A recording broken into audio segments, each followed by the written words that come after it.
Assalamu alaikum students, welcome to the part 2 of the polynomials. In this video we are going to see through the value of the polynomials because we have already studied about the polynomials.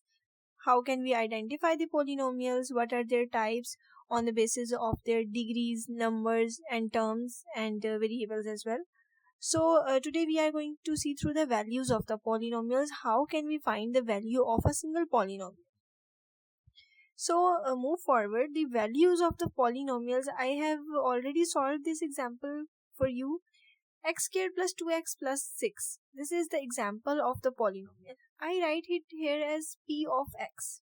This p of x is showing that this expression is a polynomial.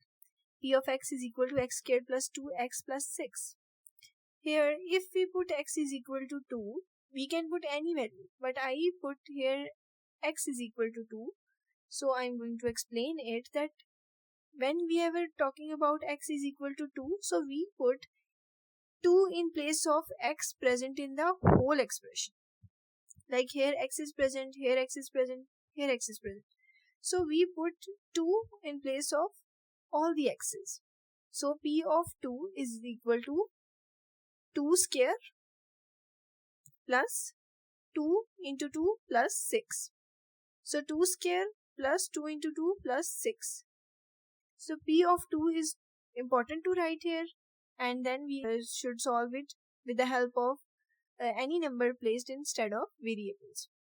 So 2 square is equal 4 plus 2 into 2 4 plus 6. Now the expression comes to as 4 plus 4 plus 6. Now after adding all these we get the answer 14. So this is how can we conclude the value of any polynomial. This x value should be given to you and you have to solve it by putting that value in the variable. Because variables are the only terms that can change. Their values can vary. So you can put their values there and find the answers or values of the polynomials. Next, move towards the zeros of the polynomials. That what are the zeros of the polynomials? How can we find the zeros? Basically, students got very much confused at that point. Zeros of the polynomials. They are not difficult at all, but we have to understand it fully, thoroughly, because zeros of the polynomials are very important to know, and these are important from the exam point of view as well. So basically, the definition of zeros of polynomials is written here. Simply a number that makes the whole expression equals to 0.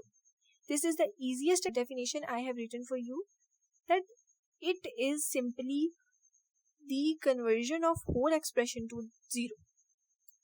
If there is a expression x square minus 2x, when the answer comes to 0, it means the whole expression is following the zeros of the polynomials. It is a 0 of the polynomial. But if the answer comes to be other than 0, then it is not the 0 of the polynomials. So we can check it, look at the zeros of the polynomials by solving the example. So let's check if here x is equals to 0. What should be the answer? Put here p of 2 is equal to, write 2 instead of x. It is in square, so minus 2, do x as 2. So this is the whole expression after writing the 2 instead of x or in place of x. P of 2 is equal to 2 square minus 2 into 2. P of 2 is equal to 2 2s are 4 minus 4. So it comes to be as 0. So P of 2 is equal to 0. This is the 0 of polynomial. What is it? It is the 0 of the polynomial. We can take another example to check the non-zero of the polynomial, but because here the outcome is 0, so yes, the x is equal to 2 is officially a 0 of the polynomial.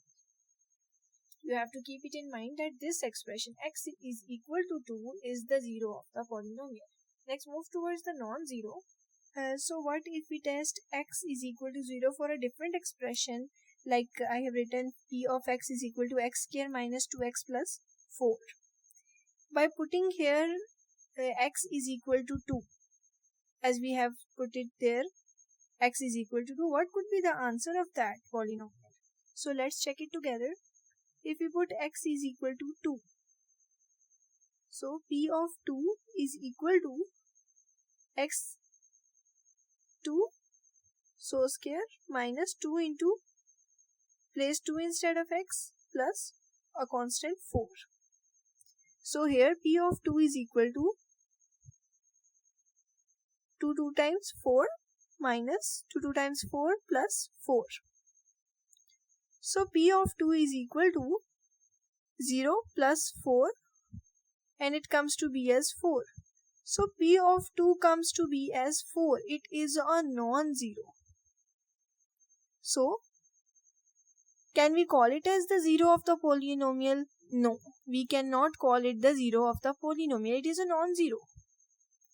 The answer comes to be 4. So 4 does not equals to 0. We can say that x equals to 2 is not the zero of the polynomial. So this is simply, we can find the zero of the polynomial if the answer comes to be as 0. It means that this expression is the value of x is equals to 0 of the polynomial. But if the answer comes to be other than 0, then we can call simply it as the x is equal to 2 is not the zero of this polynomial. Okay, and that is a wrap up. You have just mastered the fundamentals of the polynomials, from the identification to evaluating the terms, types, degrees, values in zero. And if you found this step-by-step breakdown helpful, so please make sure to hit that like button and subscribe for the more clear math tutorials, and drop a comment below if you have any questions. So see you in the next video. Take care. Allah Hafiz.